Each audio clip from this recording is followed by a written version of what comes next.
Have you ever wondered why that diet your friend swears by just doesn't seem to work for you?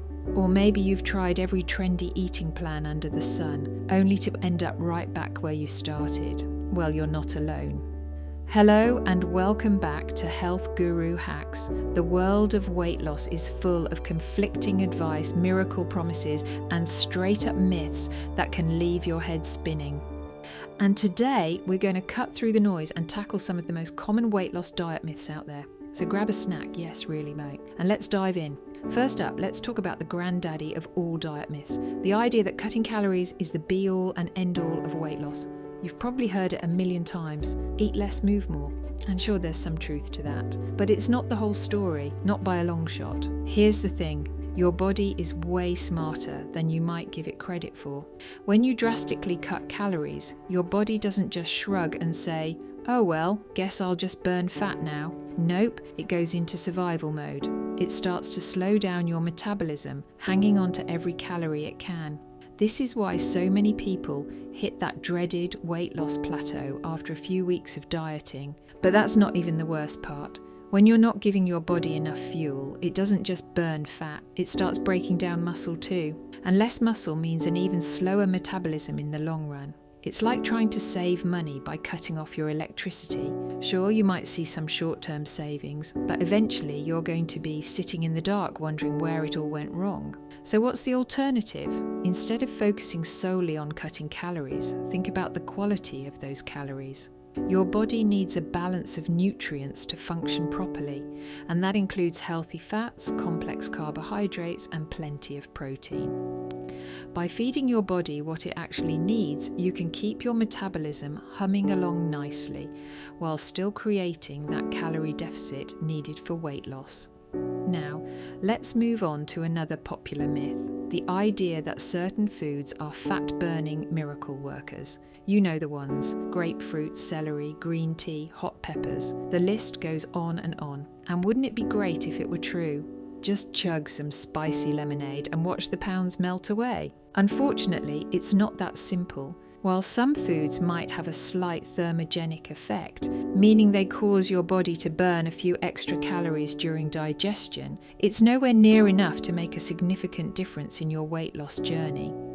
That cup of green tea might burn an extra calorie or two, but it's not going to cancel out that slice of pizza you had for lunch. That doesn't mean these foods are bad for you, far from it. Many of them are packed with nutrients and can be a great addition to a healthy diet, but they're not magic bullets. The key is to focus on overall dietary patterns rather than individual superfoods. Speaking of dietary patterns, let's tackle one of the biggest debates in the weight loss world: low-fat versus low-carb diets. For years, fat was public enemy number one. We were told to cut out fat at all costs, leading to a boom in low-fat and fat-free products. But here's the kicker. As our fat intake went down, obesity rates went up. What gives? Well, it turns out that not all fats are created equal. While it's true that fat is more calorie dense than carbs or protein, certain types of fat are essential for our health. Healthy fats, like those found in avocados, nuts, and olive oil, can actually help you feel fuller for longer and support important bodily functions. While on the flip side, when food manufacturers started removing fat from products, they often replaced it with sugar to maintain flavour. And as we now know, excess sugar consumption is a major contributor to weight gain and a host of other health issues. So what about low-carb diets? They've certainly had their moment in the sun, with plans like Atkins and keto gaining massive popularity. And for some people, they can be effective, at least in the short term.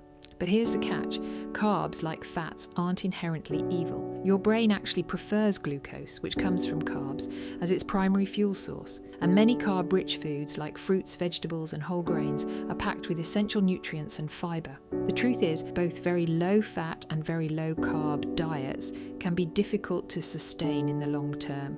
And that brings us to another crucial point. The best diet is one you can stick to. Extreme restrictions often lead to yo-yo dieting, where you lose weight quickly, only to gain it all back and then some, when you inevitably return to your normal eating habits. Now, let's talk about a myth that's gained a lot of traction in recent years. The idea that you need to eat small, frequent meals throughout the day to stoke your metabolism. You've probably heard that eating every few hours keeps your metabolism running at full speed, right?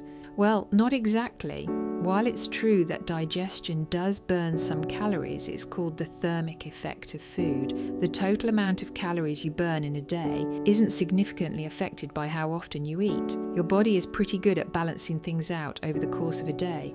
What really matters is the total amount and quality of food you're consuming. If eating smaller, more frequent meals helps you control your overall calorie intake and makes you feel better, great. But if you find yourself constantly thinking about your next snack or struggling to keep your portions in check, it might not be the best approach for you. In fact, some research suggests that intermittent fasting, where you limit your eating to specific time windows, can be just as effective for weight loss as traditional calorie restriction. And for some people, it's easier to stick to. The key is finding an eating pattern that works for your lifestyle and preferences. Let's move on to another pervasive myth, the idea that certain macronutrients are bad and should be avoided at all costs. We've already touched on fats and carbs, but protein often gets put on a pedestal as the weight loss macronutrient. And while protein is certainly important, it helps build and maintain muscle mass, keeps you feeling full, and has a higher thermic effect than fats or carbs. You can definitely have too much of a good thing. Excess protein that your body doesn't need for muscle repair and other functions will still be stored as fat if you're consuming more calories than you're burning. Plus, very high protein diets can put extra strain on your kidneys and may lead to other health issues in the long term. The takeaway? Balance is key. Instead of demonizing or glorifying any one macronutrient, focus on getting a mix of all three from whole, nutrient-dense foods. Now let's tackle a myth that's particularly frustrating for many people, the idea that you can spot reduce fat from specific areas of your body.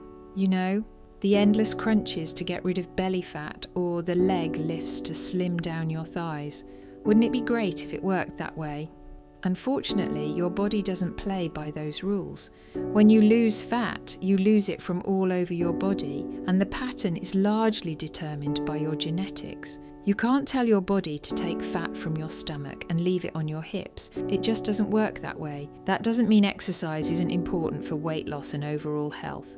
Building muscle through strength training can help boost your metabolism, and cardiovascular exercise burns calories and improves your heart health. Plus, exercise has numerous mental health benefits that can support your weight loss journey. But when it comes to losing fat from specific areas, it's your overall diet and exercise routine that matters, not targeted exercises for problem areas.